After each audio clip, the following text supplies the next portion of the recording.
This is the Staying Power Podcast, a show that explores the challenges business owners face as they grow. I'm Brandon Hall. And I'm Thomas Castelli. And together we ask the tough questions to show you that running a business is not for the faint of heart. But if you have staying power, you'll overcome your challenges and achieve lasting success. Hi, everyone. Thanks for tuning in to this episode of the Staying Power Podcast. We're joined here with Don Riddell, Executive Coach and Master Chair of Vistage Peer Advisor Groups. Vistage Worldwide is a global organization that assembles and facilitates private advisory boards for CEOs, senior executives, and business owners.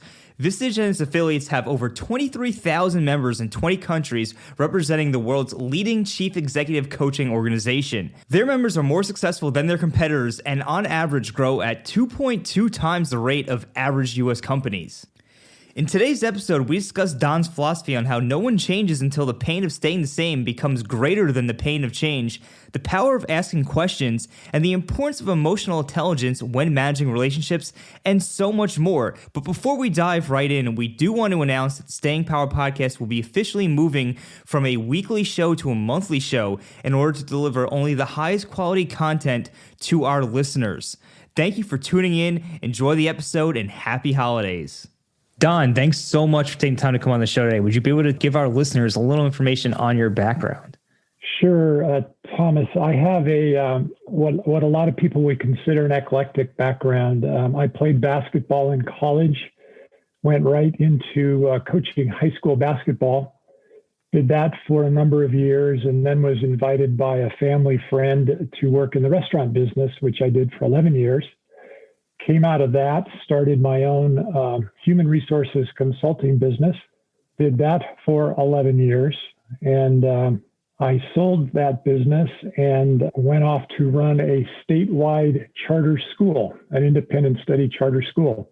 And the reason I did that was that I'd been advising and coaching businesses for 11 years on how to run their businesses, but I'd never run one myself. So I kind of wanted to see if I could do it.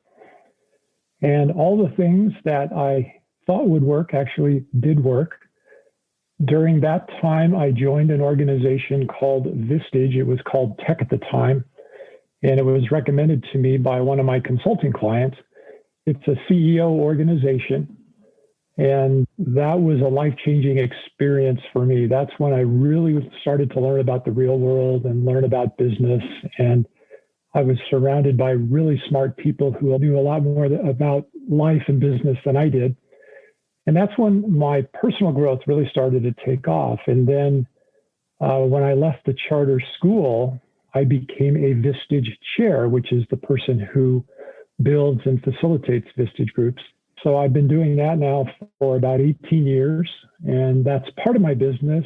But all of my business really revolves around coaching C-level people, CEOs, COOs, presidents, VP level people. And at any given time, I'm coaching 20 to 25 of them. The common thread in all of that seemingly disconnected resume is coaching people and organizations. I've been doing that ever since I got out of college, and what I'm doing now is sort of the culmination of that experience and perspective. And I'm really excited to talk to you about what you've learned while you've been coaching, because I know that we had a call like a couple months ago, and I got really jazzed up with the stuff that you're telling me. So I want to kind of dive into your philosophy, your mentality, how you coach people, and some of the things that you see across everybody. And one thing that I remember you telling me is that there's really no change. People are not going to change until the pain of not changing is greater than the current pain that they're experiencing. I hope I didn't just butcher that. But can you kind of go into that philosophy, and how do you coach people around that? Well, you got it almost right, Brandon. It's a little different than what you said. It's people will not change until the pain of staying the same becomes greater than the perceived pain of the change. And so a great example of that would be a CEO who has an underperforming CFO, for example. He does an okay job, but you're not getting your financial statements till the end of the month. You really want them by the 10th of the month. You're not getting the cash flow projections. The reports you ask for come in late, and oftentimes they're wrong. But you make up a story about all the difficulty and the pain that would be created by letting this guy go. For example, nobody else knows how to do accounting. This guy also runs the IT department. He knows all the passwords. By the way, he's got the relationship at our bank. And on top of all that, his wife works in the warehouse. So if we let this guy go, it's going to be the end of the world as we know it. And so that fear of confrontation, that fear of sitting down and either holding him accountable or letting him go is too much. And so the CEO will make up a story to make sure that that never happens.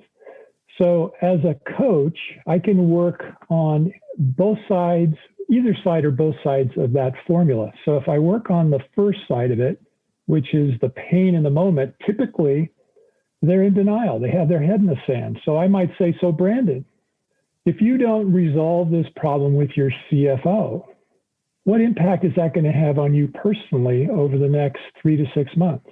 What else? What else? What else? Then I'm going to say, well, what impact is that going to have on your family, on your wife and your kids? And what impact is it going to have on your business? And so what I'm doing there is what I call picking off the scab. I want you to bleed a little bit. I'm trying to get you to feel the pain in the moment. So in that formula, what I'm doing is I'm increasing the pain in the moment. So now it's a little bit higher. If that doesn't work, I go to the other side of the formula and say, okay, Thomas, at the end of our coaching session today, you go back to your office and there's a white envelope on your desk and you open it up and inside is a letter from your CFO resigning and giving you 1 week's notice. How do you feel? And 8 out of 10 times when I ask that question, the answer I get is relieved, which is interesting. And then I say, okay, what would you do? Well, I'd call my CPA firm and have them come down and help us out. I'd sit down with my controller and tell her what's happening and give her a little bit of a pay increase to take over the additional responsibilities. I'd call a search firm and start searching for a new CFO. I'd call my IT provider and have them cut off all the passwords.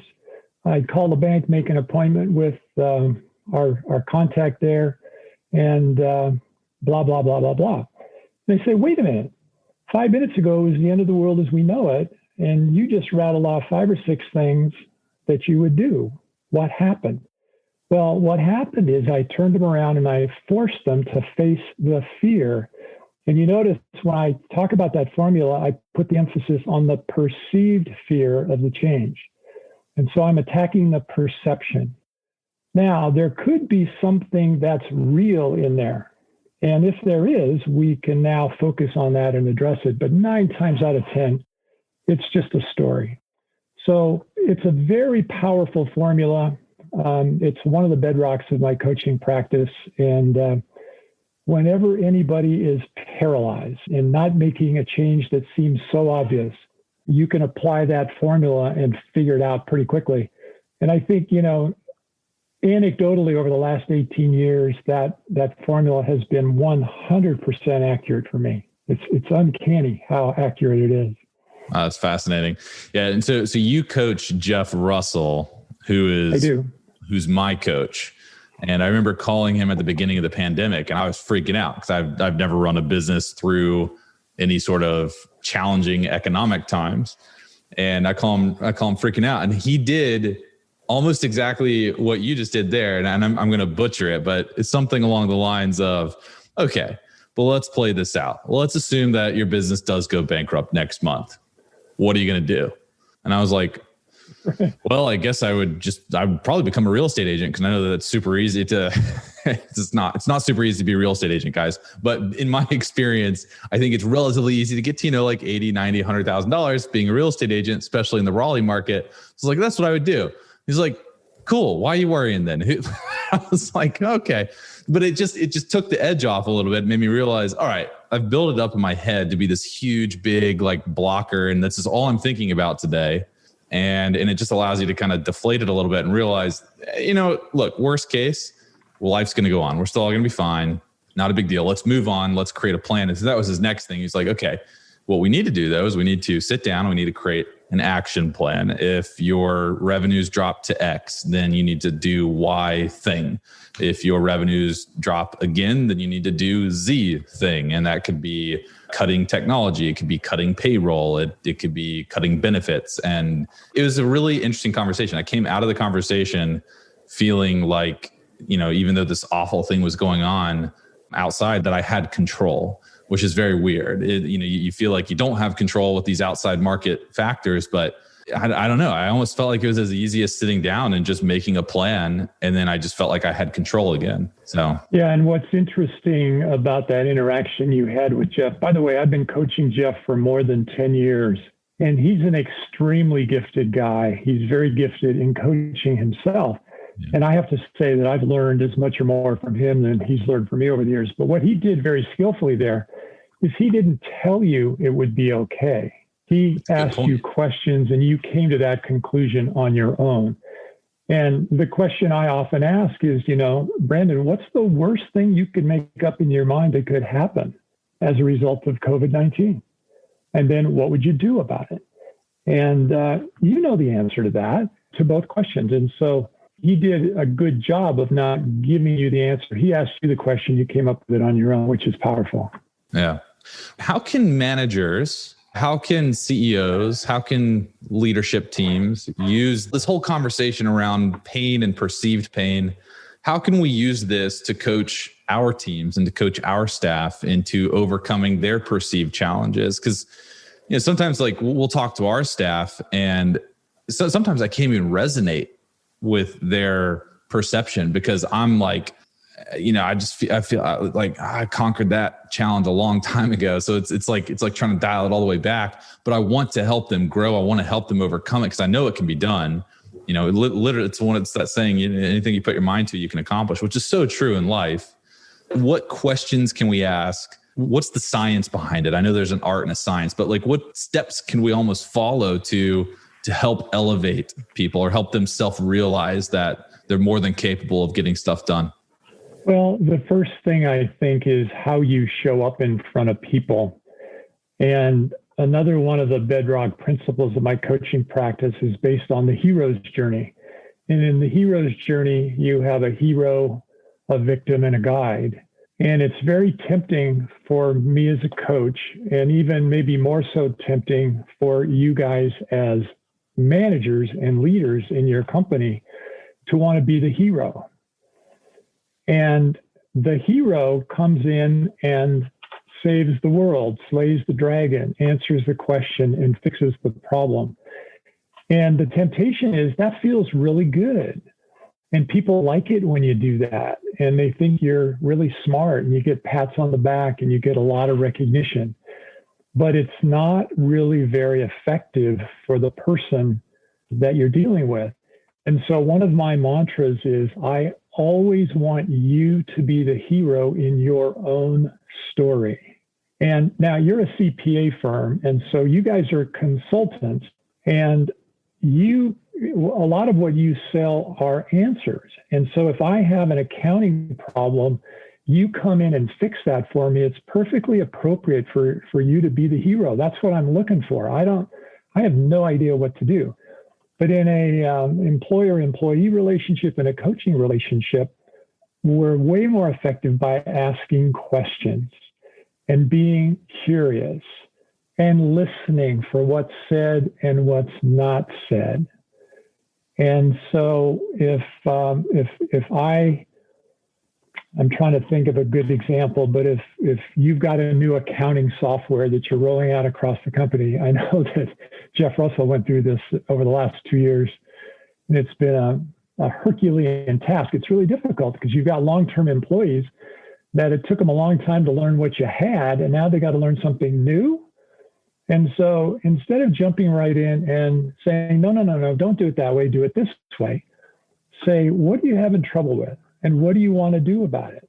Who do you think you could talk to, or where do you think you could go to find out how to do that better? Is there anybody in your department? Is there anybody in the company? And so it's really turning the light on in the room and providing resources and perspective.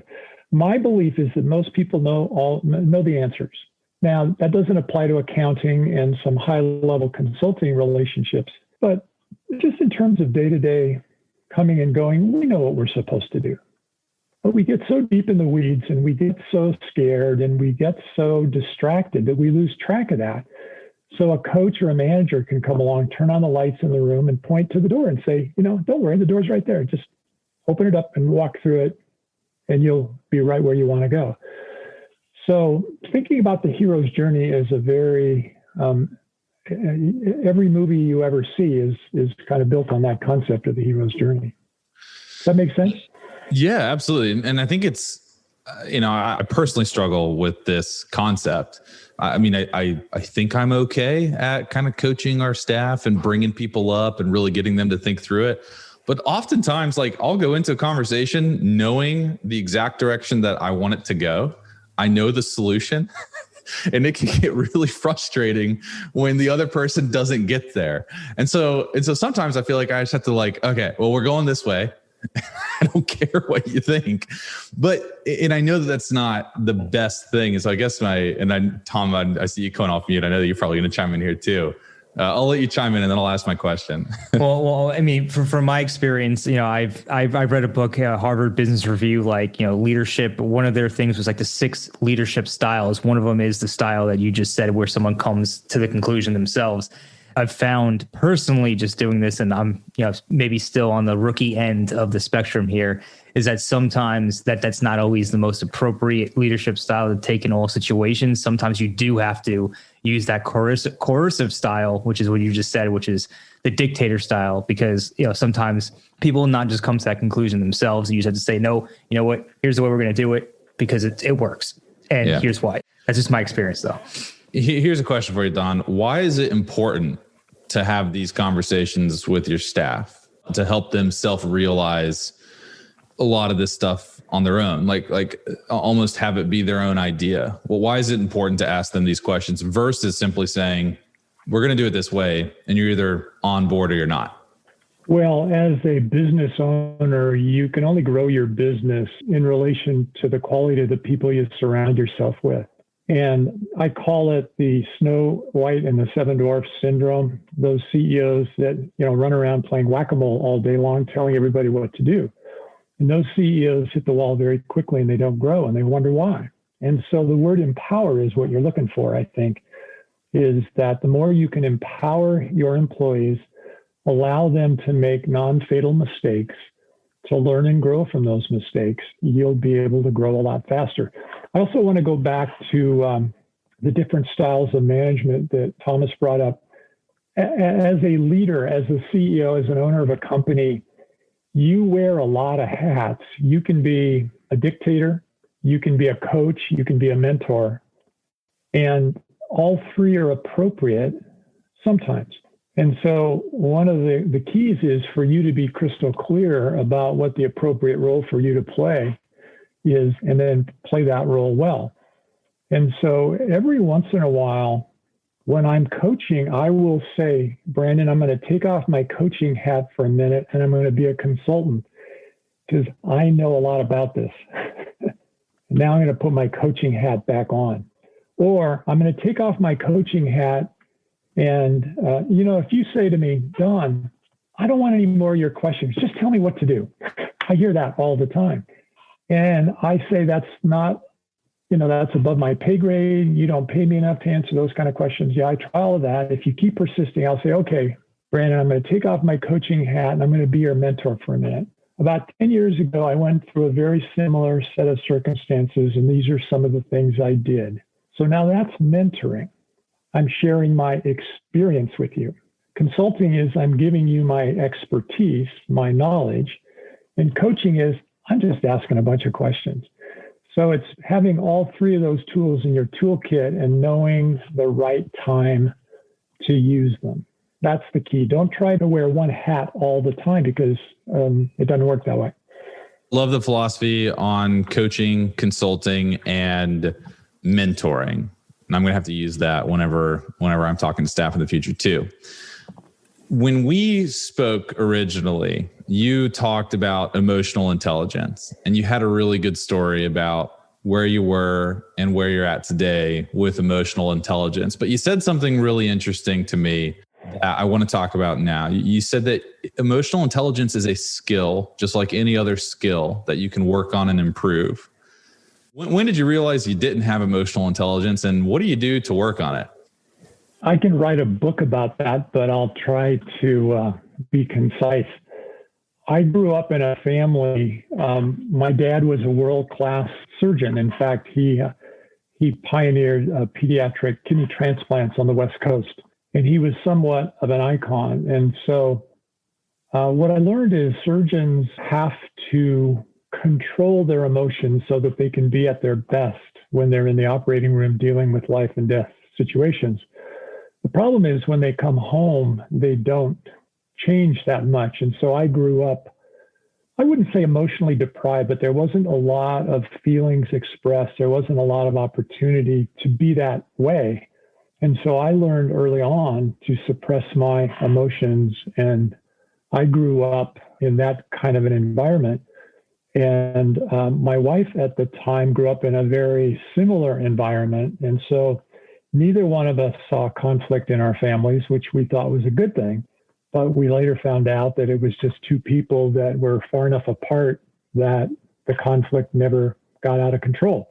And so when we got married, the first time conflict came up in our marriage, we had no tools to deal with it. And we thought that there was something terribly wrong. And so what do you do when you get into conflict? You sort of turn and go in the other direction. So we separated, not physically, but we got far enough away from each other that we couldn't, hurt each other emotionally.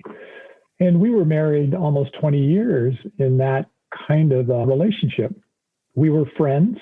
Everything kind of revolved around the three boys that we had. And then she started to be unhappy with that. And every time she brought it up, I would sort of hold my breath and hide until the storm passed over. And make a long story short, on the verge of divorce, we got into counseling together. And what I learned was on a scale of maybe 1 to 100 of emotional intelligence, I don't know what I was, but I kind of say I was a 3, which is pretty low. And my wife at the time was probably a 10, which is still very low, but leaps and bounds ahead of me. And so we got into counseling. It wasn't working. It seemed like a waste of time. So I went off and got some counseling on my own. And I got into a very positive, healthy counseling relationship where my emotional intelligence just shot through the roof. And my wife, we got divorced about 2 or 3 years later. And today her emotional intelligence is still probably 10. And I'm in the 90s now because that was the reason, one of the reasons, but the reason that I own that I got divorced. And I wanted to learn and grow from that. So I've worked very hard on it. And that's something you can change if you choose to. Your IQ, not so much, but your EQ, yes, you can. And if you read all the research now, people are saying EQ is way more important than IQ. How do you work on emotional intelligence? Like when you say that, what does that mean? What do you do? Well, it's getting committed to personal growth and self-development. It's surrounding yourself with people like Jeff Russell, for example, because, they say the 5 people you become the average of the 5 people you spend the most time with. Well, if Jeff Russell, for example, is one of those 5 people, you're going to become more emotionally intelligent than you are today. And you read books and you're curious and you take assessments to find out where you are. And you listen to speakers. And fortunately, in the Vistage world, I bring in high-level, keynote-level speakers into my Vistage groups every month. And probably a third of them are in that category. So very selfishly, I keep putting those people in front of myself as well as my members. And it's just being committed to it. There's tremendous resources out there for anybody that wants it. Get a coach. That's another thing that you can do. A lot of times when people ask me what I do, I say I'm in the self-awareness business because almost everything I do is designed around helping you become more self-aware, which by definition really is improving your emotional intelligence. So somebody's listening to this podcast right now and they like that whole stint we just did on emotional intelligence. and they're thinking, I want to find out what my emotional intelligence is, and I want to take the next action to work on it. How do they find out what their emotional intelligence is, and like, where do they start on working on themselves? Well, I guess the first thing I would do, like I do with so many things, is just Google emotional intelligence. The assessment that I've taken a few times over the years is not inexpensive, and I don't on the tip of my tongue have I can't point you to where you can get that. If that's important to you, I can follow up and send that to you. But just by reading, Brene Brown, who's a very popular author right now, she's written the bestseller called Dare to Lead. I'm asking all of my Vistage Group members to read that book. So you read that book, that alone will open up a lot of doors for you as it relates to emotional intelligence. But Tony Robbins is an emotional intelligence guy. There's a lot of opportunities. There's a lot of resources. If you just Google emotional intelligence and start digging in there, you'll find something that fits. And if you go on Amazon and do the same as it relates to books, Mindset by Carol Dweck is a great book on emotional intelligence. Yeah, I was just going to jump in. I read, I think maybe 2018 or 2019, a book called Emotional Intelligence 2.0. And I think within that book, they have a self-assessment that you can take. And one of the big things was self-awareness. And I have to say that after reading that book, like I've just an anecdotal evidence, I guess, I became very self-aware of not only, my emotions, but other people's emotions, in different situations. So it's, I think definitely something you could definitely increase. And that's coming from somebody who was terrible, absolutely horrible, like abysmal in this space. So it definitely. Well, I'll bet you weren't a 3. I don't know. I was just very, very bad, like very bad. Yeah. Ruined a lot of relationships from not being able to understand this stuff. So. All right. So, we do see sometimes in certain situations, there's some limiting beliefs that creep into the minds of executives. Would you be able to share some of those limiting beliefs that maybe you see and how you help your coachees, I guess, your students, I don't really know what to call it, overcome them? Sure. The whole concept of beliefs, you can use the word stories or beliefs interchangeably. And as part of our fight or flight evolutionary makeup, our DNA, we will make up stories to make sense of the world as we walk through it and to reconcile with what we think we see. And that's why when you're walking down a trail and you step on a stick and you look down, your brain automatically makes up a story that that's a snake and you jump away to protect yourself. So that's the dynamic that's going on in our brain. So really, you think about it, all we do when we go through life is make up stories. And a good example of that would be as if at the end of this podcast, if Brandon and I were taken into 2 separate rooms and interviewed with exactly the same questions about how Thomas showed up, we would give 2 completely different stories. And they'd both be right and they'd both be wrong. Make sense? And so, Brandon knows you, Thomas. I don't. So his story is going to come from all the experience and interactions he's had with you. Mine's going to come from seeing you for the very first time. So that's a simple example of how we make up stories. So what happens is some of those stories are harmless. Some of those stories serve us well. Some of those stories don't serve us well. And some of those stories serve us well till they don't serve us well. So I could give you 2 quick examples of that.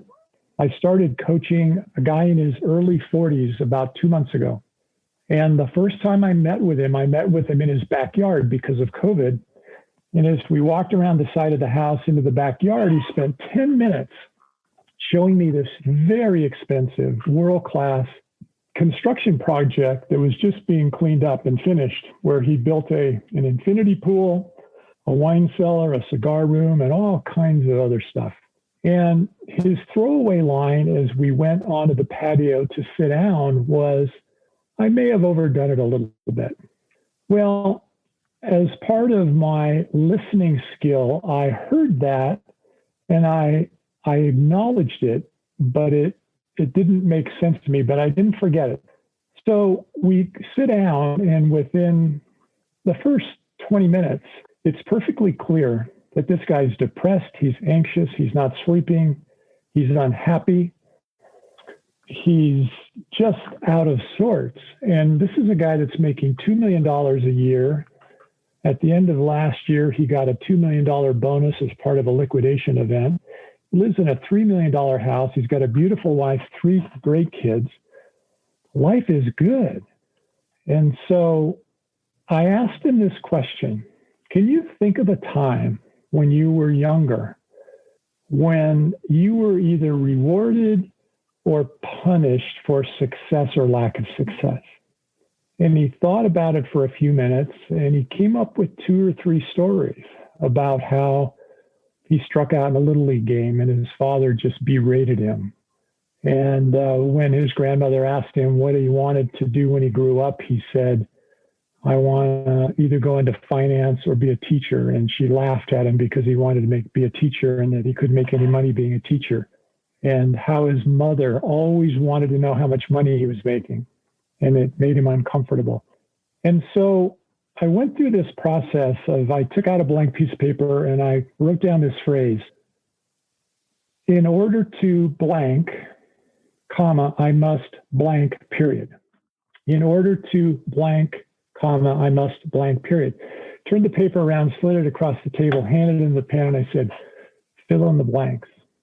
So what he learned growing up, the story that he made up based on his life experience was, in order to be loved, I must be successful.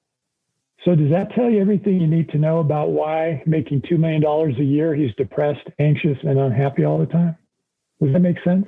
Yeah, that makes a lot of sense. That's wild. Yeah. That's wild. And that was in about the first 30 minutes.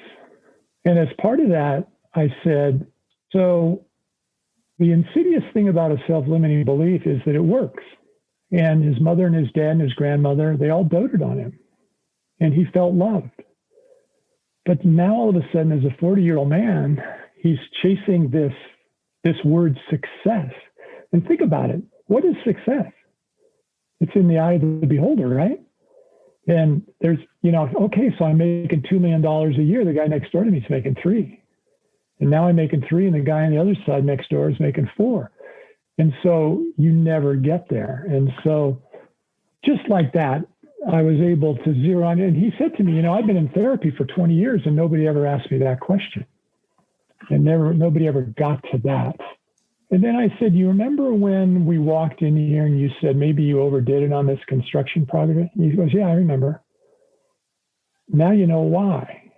And he started to cry. So that's an example of a self-limiting belief that is running like a tape in his subconscious 24 hours a day and controlling his behavior and how he shows up in the world. So now that he has an awareness of that, he has a choice. And the choice is, since he created that story, that belief, only he can replace it with a story that will serve him better. So we're now in the process of writing what that story looks like. We haven't kind of finished that yet. Do you have time for another quick story? Yeah, but before you do, that's incredible. I think of a self-limiting belief as I guess in our world, we work with a lot of real estate investors who are trying to retire early, be financially free, and self-limiting beliefs are talked about a ton in that space. It's, you can do anything and all that, but it's all focused primarily on earning potential. It's like, if you can set your mind to it, you can earn whatever you want is the idea. So the self-limiting belief is that, I, for whatever reason, can't earn that. And that's what I always think of. But it's interesting hearing this because it's a lot deeper than that. It's not necessarily limited to growth. It's also based on, why do I do the things that I do almost every single day? What are the self-limiting beliefs that are just so embedded into my daily habits that I don't even realize they're there? Well, yeah, I think in Think and Grow Rich, it talks about anything that the mind can conceive, you can achieve. Well, the conceiving in the mind is the story. And if there's a story in place that's different than that, that has to be dealt with first. So, I'm too tall, I'm too short, I'm too fat, I'm too young, I didn't go to college. Those are all self-limiting beliefs. And they can control your life. And changing those stories can change the trajectory of your life. A personal example, when I became a Vistage chair, I had not done a lot of world travel, and it was always something that I wanted to do, but it always felt like it was beyond my means and my reach. I thought it was expensive. I thought it was for the rich and famous, and that was sort of the story I made up. And I show up month after month. I have my monthly coaching sessions. Well, I just got back from Paris. I just got back from Africa. I'm going to India next week. And I started to listen, and I started to be curious, and I started to ask questions. And before you know it, I changed my story. And my wife and I, my wife now, we've been married for 16 years. In the last 10 years, we've been to 40 countries. And so that was a belief I had that I changed because it wasn't serving me well.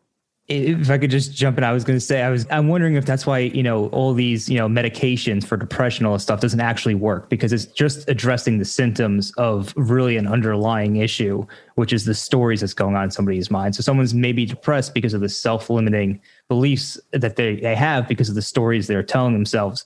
So when you take, antidepressant medication, it just masks the underlying problem. Did you ever maybe think of the same thing, or am I just totally off base? No, I actually agree with you 100%. Going back to the pain formula, what does medication do? It numbs the pain in the present. It numbs the pain.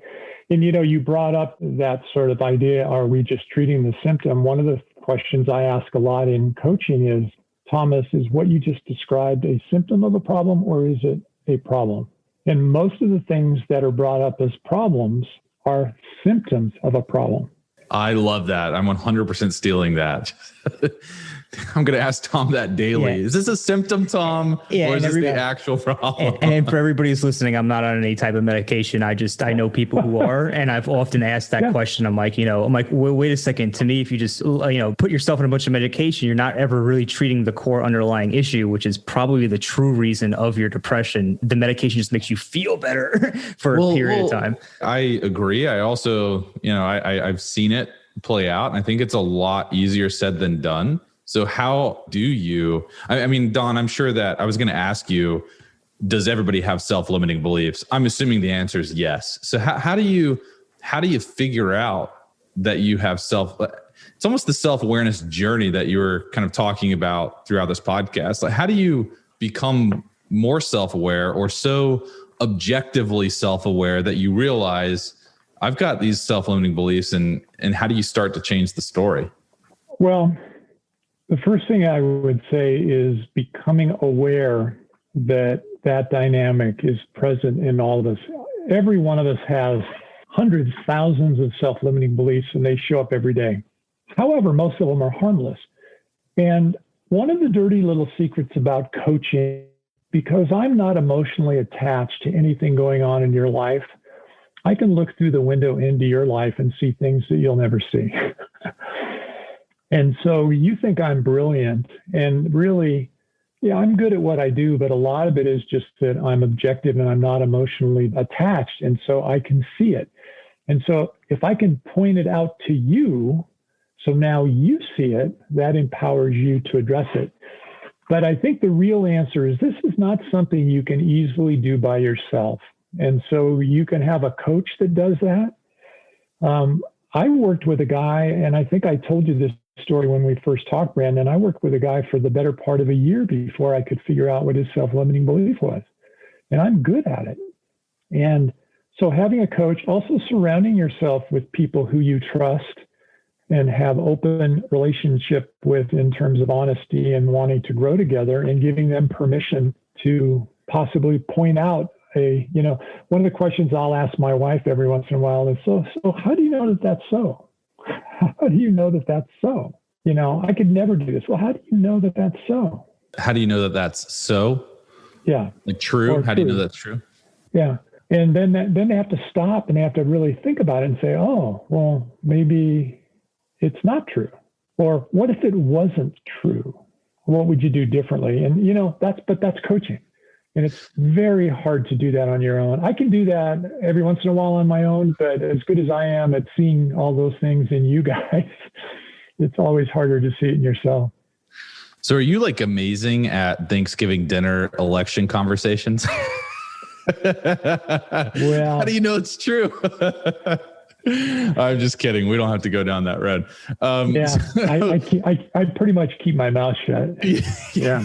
I think that's the move. But let me ask you this, Don. So kind of playing off what Tom was talking about a minute ago, though, let's say that you are, and maybe I'm going to put myself in my shoes or Tom's shoes. So maybe we believe that we are relatively self-aware. We see somebody struggling. How do you coach them into the idea that they need to be coached? Because something that I've told Tom and I've coached Tom on is you could tell people whatever you want to tell them, but if they're not ready to hear you, they're not going to listen. How do you coach people into the position of being ready to listen or being more open or more self-aware or just realizing I need to be coached? That's a hard question to answer. The first thing I would say is that it's hard enough for me to change myself. So it's kind of a fool's errand for me to try to change either one of you guys. That being said, I can offer you feedback. But when I have a coaching relationship, the person I'm coaching, by definition, has given me permission to make them uncomfortable, to push back, to disagree, to give them kind of unfiltered feedback. Most of the people in your life, and probably including our spouses, haven't given us that permission. And so we have to be very careful. And so what I might do is I might say, Thomas, can I give you some feedback? And that's a very interesting question because very few people will say no to that. And so what that does is that gives you permission to make a suggestion. And so I would give feedback in the context of a question rather than a mandate. So a mandate would be, Thomas, I think you need to get a coach, or I think you need to get counseling. That's not going to work. But, have you considered coaching? Have you considered having somebody coach you for a period of time? Things like that. So that permission thing is a big one. And I have to be very careful because all day, every day, I'm giving unfiltered feedback. I'm pushing back. I'm making people feel uncomfortable. I'm picking off the scab and making people bleed a little bit. And it's all because they've given me permission. And then I go out to lunch with one of my best friends and I try that and it doesn't work. And the reason is I haven't asked for permission. It hasn't been given. So I think that's it. And, every once in a while, I had a very close friend who weighed about 300 pounds and I constantly worried about him. And I finally decided that I didn't want him to die on my watch. So I invited him out to lunch. And during the lunch, I told him that I was very uncomfortable and that I put this conversation off for a long time, but I wanted to communicate to him that I was concerned about his health. I didn't tell him he had to do anything. I just said, I'm concerned. I don't want you to die. And I see you on a spiral in that direction. And he broke out in tears and he said, you're the only one that's ever had the courage to have that conversation with me. And then he said, I don't know what to do. Can you help me? And I said, well, sure. Why don't you start walking 15 minutes a day with your wife after dinner every night? And so I walked away from that feeling like, wow, I made a huge difference in this guy's life.